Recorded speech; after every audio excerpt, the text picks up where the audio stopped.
Hello, everyone. My name is Maxime Cockrell. I'm Director of Cloud Security Architecture for a financial company based in Canada. I'm also a Microsoft MVP on the Azure and security technology. Today, we can see together a presentation about Azure pen testing. This presentation will be an introduction about how you can pen test your own Azure tenant. Who I am, Maxime Cockrell, Director of Cloud Security Architecture. I'm also CSSP, CCSP, CCSK. My focus right now is on Azure and security, and more specifically, also on Kubernetes security. I'm a tech blogger since 2012.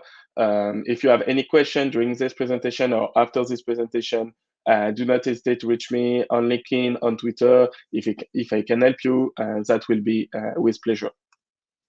Quick disclaimer, any view or opinion expressed in this presentation are only my opinion and not necessarily the opinion or the view of my current or previous employer, its ownership, management, and employee. A big thank you to Azure Spring Clean 2024 to organize this event, and thank you to have me. A quick agenda for today. We will talk about several topics. The first topic, we will check together how we can identify if an Azure Active Directory is enabled or not for a specific domain. After that, we will go more deep. We will try to enumerate some valid email. We will see some technique about password spraying. And we will also see about how we can exploit MFA inconsistency. In addition of that, we will see about how it's possible to enumerate some Azure services anonymely. We will see some technique about Azure blob scanning, how we can enumerate a tenant. We will see also some technique about how we can extract an access token from an existing Azure Cloud Shell. We will talk a little about Azure Kubernetes services and Azure Container Registry, and we will see some demo related to manage identity for virtual machine with Run Common. And we will talk a little about Azure function and app services to close this call. Quick introduction. Azure penetration testing is very different to penetration testing we can see on premise. Generally, an Azure penetration testing scope include anonymous external testing. Sometimes it's a read-only configuration review. Sometimes it's also an internal network testing, an architecture review, a threat model review. We can see that like a white box penetration testing. Sometimes you will provide an access to the pen tester, and the pen tester will check all the different all the different configuration of your architecture of your application. That is the most common pattern we can see for an Azure penetration testing. But sometimes also would like to have an external penetration testing. We will try to break an application, and from this application we will try to have access to the application cluster. In this case, hosted in Azure. Sorry. Just the common phase of a cloud security penetration testing. Sometimes when you work with penetration tester, the first step is a planning. During this phase, you will define the scope of your pen test, which component you want to pen test, and that is also very important to run pen test in non-prod versus in production. For that, you need to have the same environment between production and non-production, because sometimes some pen tests could be destructive for your organization. We try to avoid that, but sometimes you have no choice. The second step is a discovery recon. The penetration tester will try to enumerate all the public services, all the public endpoint directly accessed from internet, and try to review the different configuration. After that, you will have the phase of analysis. It will review the architecture, the configuration. Sometimes it will work with your engineering team to review the threat model, and the phase of exploitation. It will try to break your Azure tenant or your Kubernetes cluster. And after that, you have a lateral movement, because sometimes it's possible for a penetration tester to break, for example, an Azure Key Vault, and from this Azure Key Vault to have a lateral movement to try to break another Azure services, because sometimes you can assume some identity owned by the Azure Key Vault, for example. And after that, the last phase is reporting. This phase is very important because the penetration tester and the engineering team need to be synced together to be sure the content discovered during the penetration testing exercise is correctly reported, explained to the engineering team and to the app team, because the goal of penetration testing is identify security weaknesses, but also to increase the level of the security posture of your architecture and application.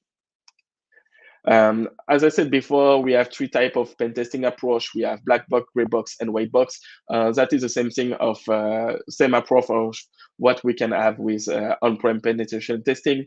Black box, the penetration tester will know only the FQDN of an application hosted. Gray box, it will have access with some read-only access, and white box, it will have an access, a full reader access. It will have also access to the documentation, to the threat model. Sometimes he has a point of contact in the engineering team.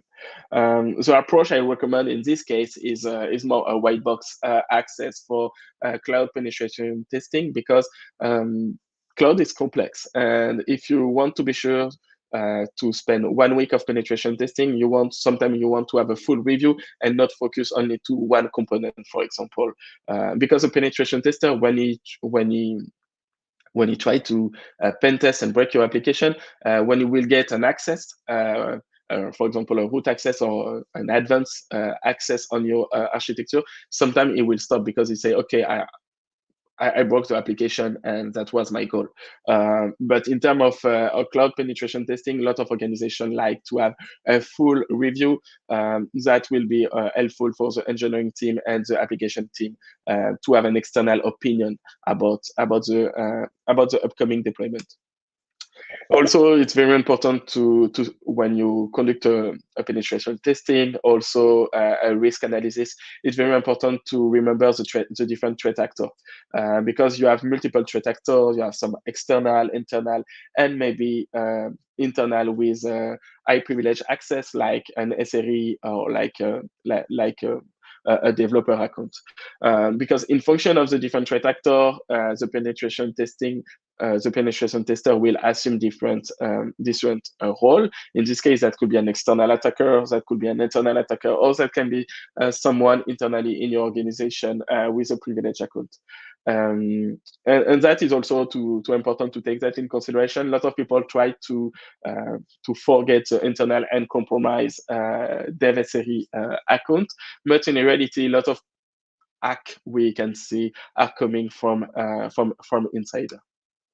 Okay, now if we go more deep and more technical, the first thing we would like to check as a penetration tester is how we can identify if my organization use an Azure Active Directory or use an Azure AD tenant. We are very lucky because Microsoft offer a public API, and anonymously we can check if a domain is registered with a Microsoft Azure Active Directory, or sorry, for the lapses, or Entra ID now. In this case, I will check if my domain zigmax lab2 on Microsoft.com is registered. As we can see with this type of request, when you have an answer unknown, that means we don't have an Azure AD link to this domain.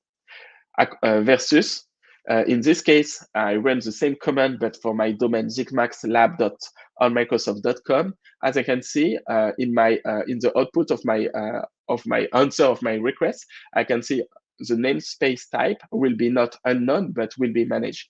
In this case, we can assume we have an Azure Active Directory behind this domain. When I said Azure Active Directory, sorry for that, I use the old name, but the new name is Entra now. But sorry for the lapses. And we have also some information if we have some federation in place or not. Um, and and now we know we have a domain. We know the domain is a link to an Azure Active Directory. The next step will be to enumerate the account.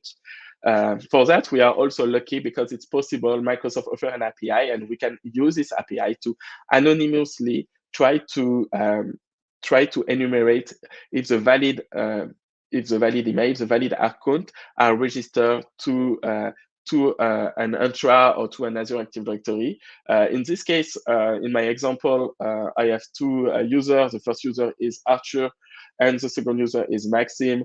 To automate this enumeration, I will leverage a tool called O365 Creeper.py. Behind the scene, what's happened with that is when you send a specific request, I will show you the request after that. The output of the request, if the account is a valid account, the output will be 0. And if it's an invalid account, the output will be 1. And that will help you to guess the different account register on this Azure Active Directory. But if you are a little smart, a lot of organizations use the same pattern. Sometimes it's first name dot last name at the domain of the organization. But in this case, it's very easy to find this type of information, how they create nomenclature for a specific account, a specific naming convention for an Azure account. Sometimes if you check in the marketing documentation, people like to share their email, and you will see if it's first name dot last name or if it's another combination. Yeah, behind the code, as we can see, we have the endpoint. The endpoint is login.microsoftonline.com/command/get credential type, and you can run that.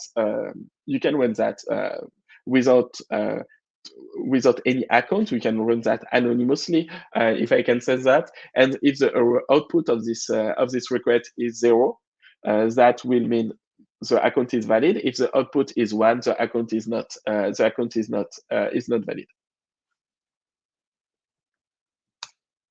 Okay, now we know our target organization, use an Azure Active Directory. Now we know they have an account. We identify a valid account. In this case, the name of the valid account was Maxim. The next step is to try to guess password. For that, I will recommend you to use a password spraying attack. What we will do with that is we will define a user list of accounts previously identified with O365 Creeper, and we will try a list of password. Lot of organization use default password. For example, when you will be hired by an organization, sometimes they will create an account for you, and they will use a default password. It's maybe possible to have some account still in use with a default password. It's what we will try to guess in this case. In this case, I will use the default password demo meetup 123, and I will try to use this password with a multiple account. In this case, I try to use that with an account Alex, Alice, Bob, Paul, and Maxime. And as you can see on this screen, with this tool, MSL Spray, I can see the Alice account. The password for the Alice account works. It's demo meetup 123, but we can see in information MFA is activated. Multi-factor authentication is activated, but that is not this multi-factor authentication. It's not activated on the Maxim account. As you can see, that's the reason why we want to try to use a Maxim account, because the MFA is not activated, and we will not have the requirement to bypass the MFA.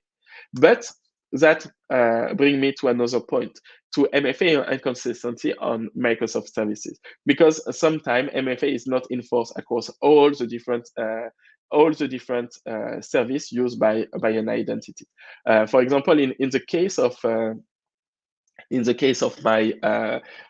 my use case of my user Alice at zigmaxlab.onmicrosoft.com, I will leverage a tool, MFA Sweep. It's MFA Sweep that will help me to check if MFA is correctly enabled on Microsoft Graph API, on Azure Service Management API, Microsoft 365 Exchange, web services, web portal for 365, and also for EDFS, for active things. I will try if the MFA is enforced on all these endpoints. I hope not, because I will try to find a service where the MFA is not activated. I try to use the services to do my logging.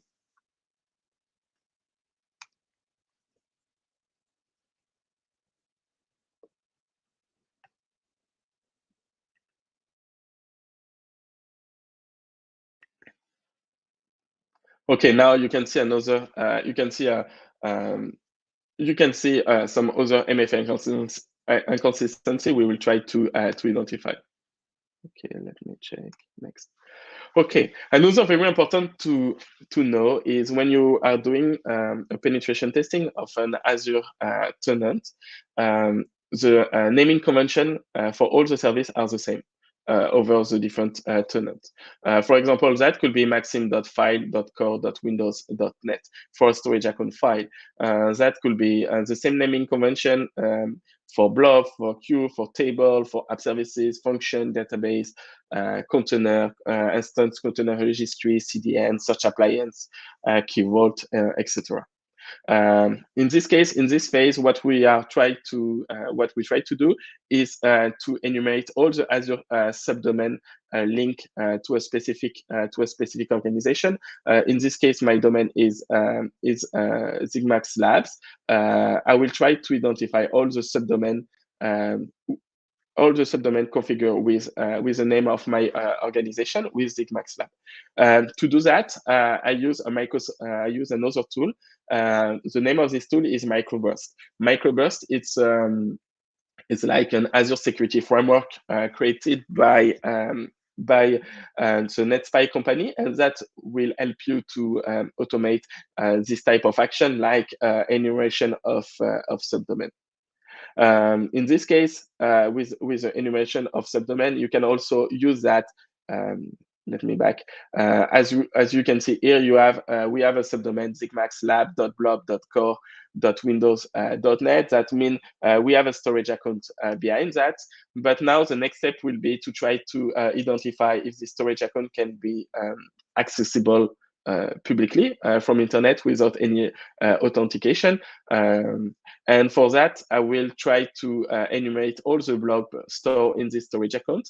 And for that, same thing with Microburst. I will invoke the function enumerate Azure blob, and I can see in this case I have a container directly exposed to internet. The name of this container is zigmax.blob.core.windows.net/private.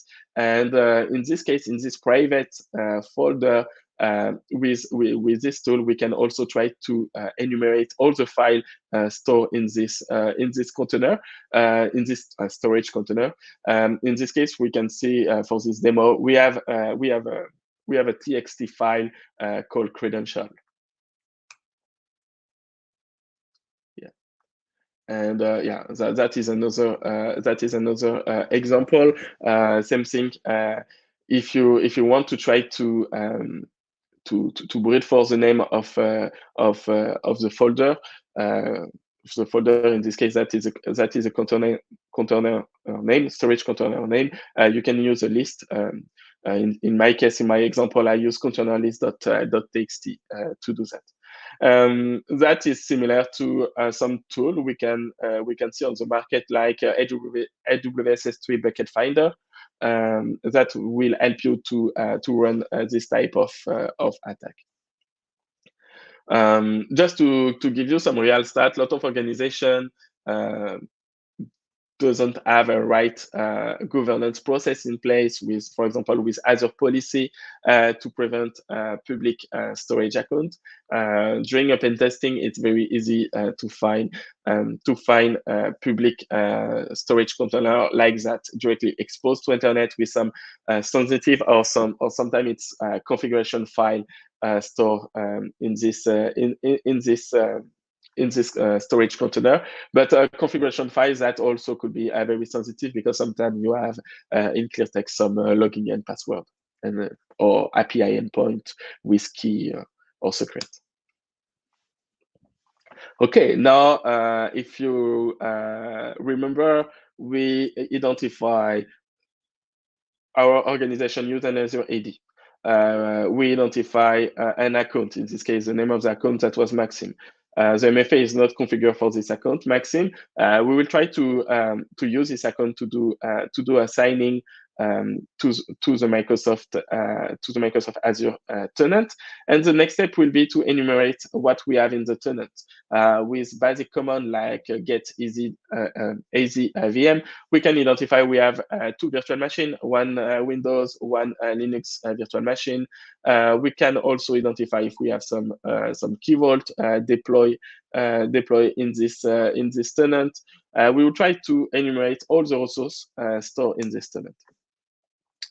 But to do that, it's also very important to understand which permission the account have, and because when you phone an account like that, you don't know the level of permission, and for that you can use the native command get easy role assignment, and after that you can see the role attached to this account. In my case, for my demo, I'm very lucky because the role attached to this account is a contributor role.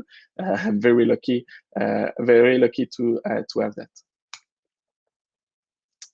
Okay, the next step, in this case, what I would like to show you, it's also possible to leverage Azure Cloud Shell to do some penetration testing. I don't know if you are familiar with that, but if you go to shell.azure.com with your account, that will set up you an environment for you. You can have you can use Bash or PowerShell, and you can use that to run your Azure CLI command. You can use that also to run your Bash script, your PowerShell script as you want. But when you are doing the authentication to the Azure Cloud Shell, behind the scene you have an identity services, and this identity services will store an access token.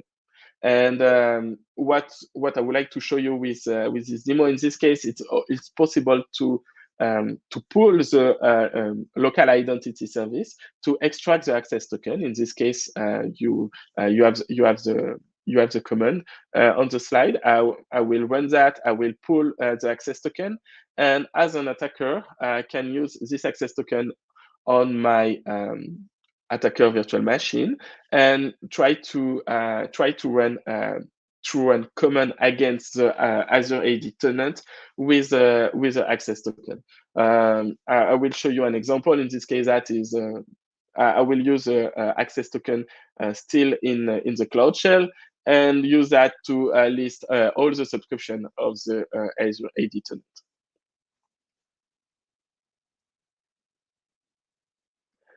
Also, by default, the portal access, the Azure portal is enabled for all the users. I will recommend you to enforce that. And if you want to limit the access to the Azure portal, you can use this option. As an attacker, that is very helpful to have that enabled, because with an account phone like my account Maxim, I can go directly to portal.azure.com and use my account. But if that was restricted at this level, that will be not possible if it's just a standard account. Another point I would like to highlight you, if you are leveraging container in your Azure tenant, in this case, maybe you are leveraging Azure Container Registry.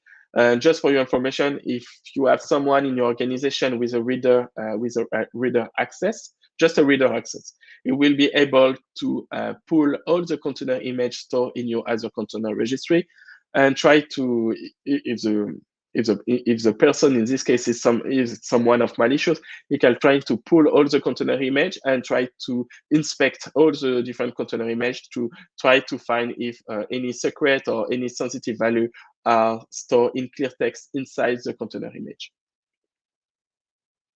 Just that is a quick remember.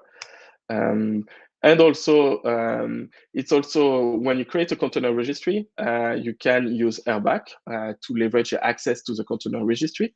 Airbag linked to the Microsoft Azure AD to the Entra tenant. But behind that is also possible to enable local account, and sometimes the local account is enabled. That is an admin local account.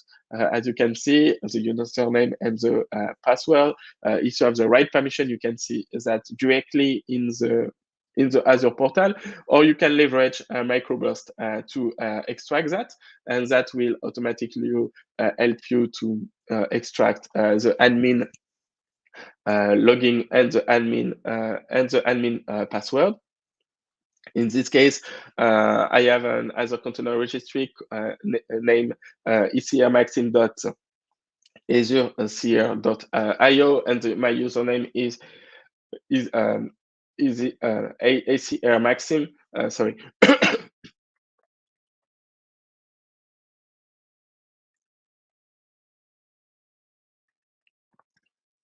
Yeah, in this case, my username is ecrmaxim, and the password, you have the password here, and you can use this local account to try to access to the Azure Container Registry. Same thing when you are creating an Azure Kubernetes cluster in Azure. By default, to help the admin, Microsoft created also a public endpoint to fetch the cluster admin credential. And as you can see here, you have the endpoint. It's https://management.azure.com, the reference to your cluster ID, and you have the function list cluster admin credential. If you have the right permission, you can fetch this cluster admin credential without to use Airbag. That is an example of the credential you can fetch for your Azure Kubernetes cluster, and after that you can configure your own kubectl client to interact with the Azure Kubernetes cluster with this data. Same thing, if you are leveraging Azure function, by default, you have some private key stored directly in the host.json config file. Every time, I will show you an example of host.json. If you have access to this storage account, you can try to fetch this file and try to extract this file and use this access key against the Azure function.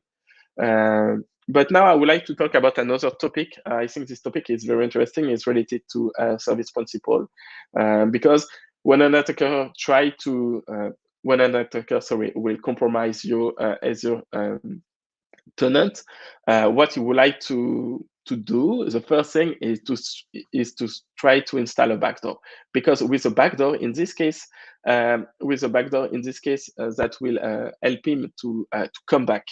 And for that, one backdoor he can install is to create a malicious service principal, create a client secret associated to this malicious service principal. And after that, when you have an access to an existing service principal, you can use that to have an access to the Azure AD tenant and to the different subscription. On the slide, you can see a real example. What is also very interesting with service principal is with service principal, you don't have MFA. And also for a lot of organizations which are not using an Azure Active Directory P2, an Entra P2, it's not possible to enforce conditional access to a service principal. That means Someone who knows the service principal ID and secret can use that to access to your organization from unsecure access. I will explain that more in details. For example, an attacker can leverage a Starbucks or McDonald's Wi-Fi public endpoint, yes, to access to your Azure tenant and to your subscription. If conditional access is not enforced for your service principal, that is not something of new because that was introduced. This feature was introduced 1 year ago, and that is something possible and very dangerous. The only way to enforce conditional access policy at the service principal level is to have a P2, to have a Pi2 license, and that is expensive. That is not for all the organization. That's the reason why I don't recommend to use service principal, because you have identity with password. If you rotate the password every 90 days, it's maybe too late, because if someone knows that, use that, you can use that against you from a public wireless endpoint, and it's game over for you. Okay, now if we talk a little about managed identity, I explained before why it's not interesting to use a service principal, because that will add you another secret to manage and rotate and enforce conditional access policy. But Microsoft introduced a new, it's not a new, but introduced a new identity concept. The concept in this case is managed identity. And that is possible for your virtual machine to assign an identity, and this identity is automatically registered in your Entra or Azure Active Directory in this case. And as an attacker, when you compromise a virtual machine, it's very important to enumerate all the identity linked to this virtual machine. Because if you have access to the virtual machine, you will try to assume this identity to access to some other services. And to do that, in this case, to do this example, I will leverage another tool. The name of this tool is Lava, and that will help us to identify if we have a managed identity assigned to a virtual machine or not. In my example, I have two virtual machines, one machine on Windows, Mac 00.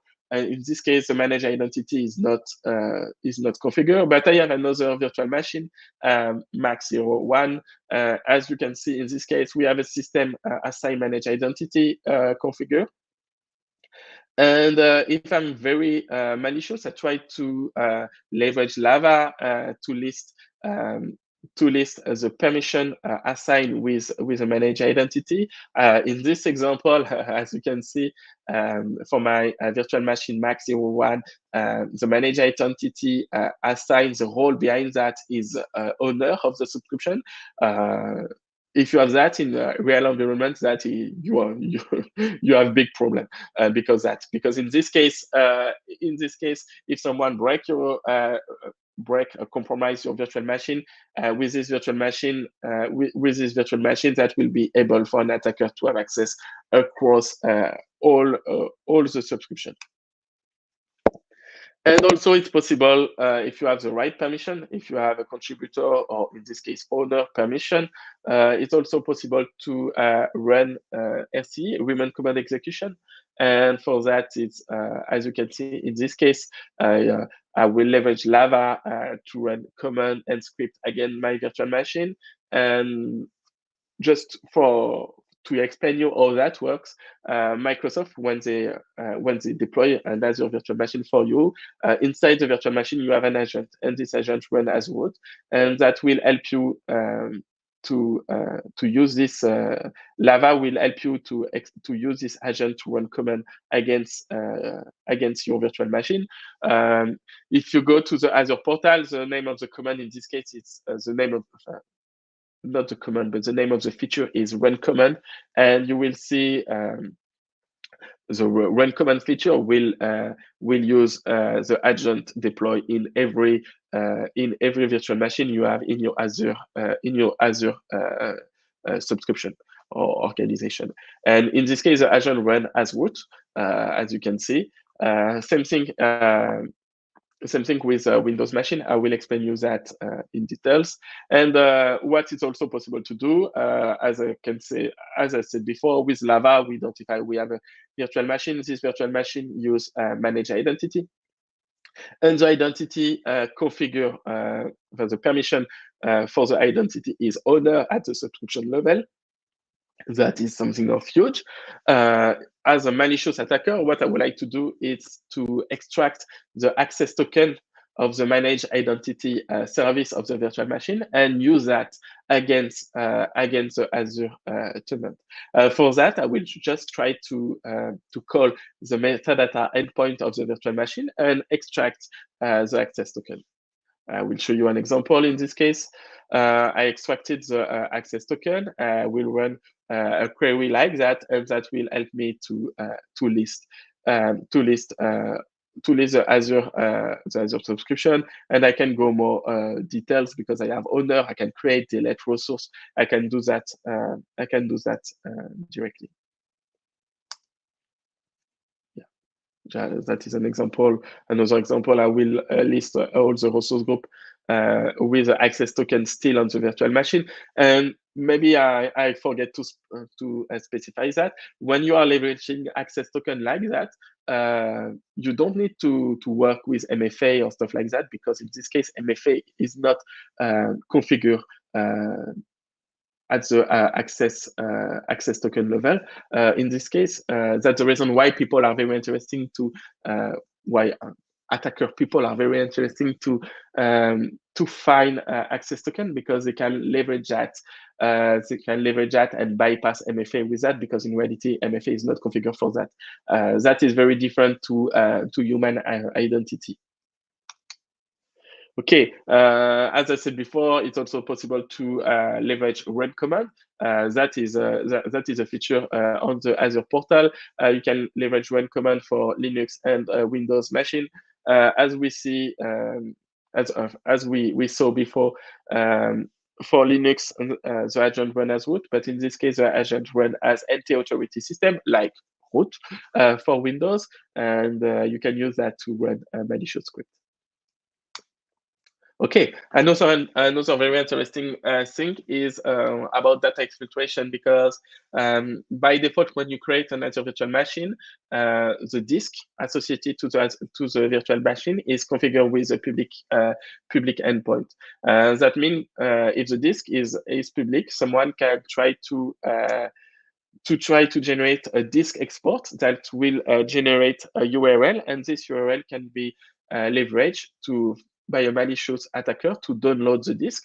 And if someone can download the disk of your virtual machine, it will be able to find all the identity used by your virtual machine, all the files stored in the virtual machine, because behind the scene it's a BHD file. And if you want to automate that, I will show you another tool. In this case, it's Azure that will help you to identify the different disks and will automatically also help you to generate a link, and you can use this link to download the disk. Same thing, if you have permission on app services, it's also possible to click to get publish profile to dump the credential. In this case, with an app service like that, you have credential related to FTP, for example, that will because when you create an app services, you want to automatically sometime push the code to the app services, and for that you can leverage this feature to steal the credential related to the app service. If you want to automate this dump, same thing of what we have seen before with Azure Kubernetes services. In this case, we can use that also with Microburst with a function get exit password, and you can fetch this information. Okay, cool. Now, if we talk a little about the summary about the tool I presented to you today, we see Lava. We see how we can leverage Lava to perform attack related to manage identity. We see Microburst. Microburst is very powerful tool. I will invite you to check that. The NetSpy team did a very great job about that. we have seen also MFA sweeper, or we can check if an account, if the MFA is enabled across all the endpoints or not. We have seen also MSL spray that will help you to run password spraying attack again an organization. We have seen also O365 Creeper that will help you to enumerate if you have a valid account or not for a specific tenant. Just for your information, you can do that anonymously.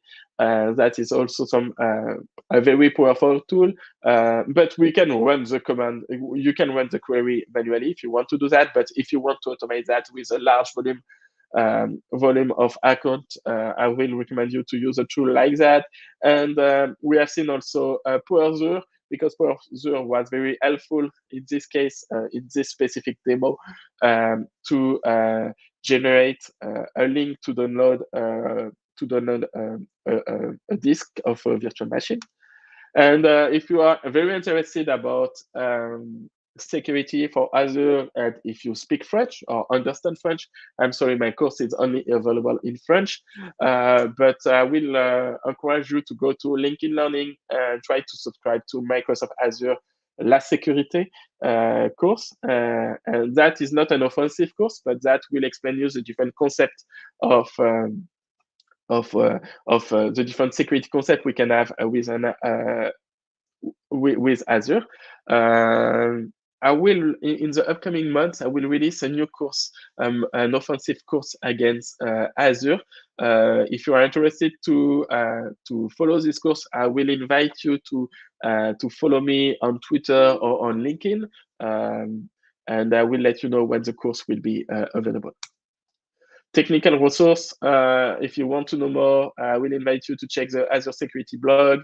You can check my blog also, zikmax.net. I try to post article on the Azure Security, Kubernetes security, and I like also to write article like offensive attack against cloud. You can follow me on Twitter. And as you can hear from my accent, I'm not a native English speaker because I'm based in Quebec City in Canada, the French part of Canada. And if you're interested to know more about that, we have a Microsoft Azure Quebec community. You have the link to the YouTube channel. I will invite you to subscribe it. We try to run meetup online in French every 2 months. But if you're interested to present something, do not hesitate to contact me. If you want to present in English, that is also possible. And thanks again for your time, and for the people online, thank you. If you have any question, any talk, any discussion, or you want to know more about this introduction for Azure Pentesting, I will invite you to reach me on LinkedIn. My name is Maxime Cockrell. Send me a message. That will be very nice for me to have your feedback. Thank you again. I wish you a wonderful day. Bye.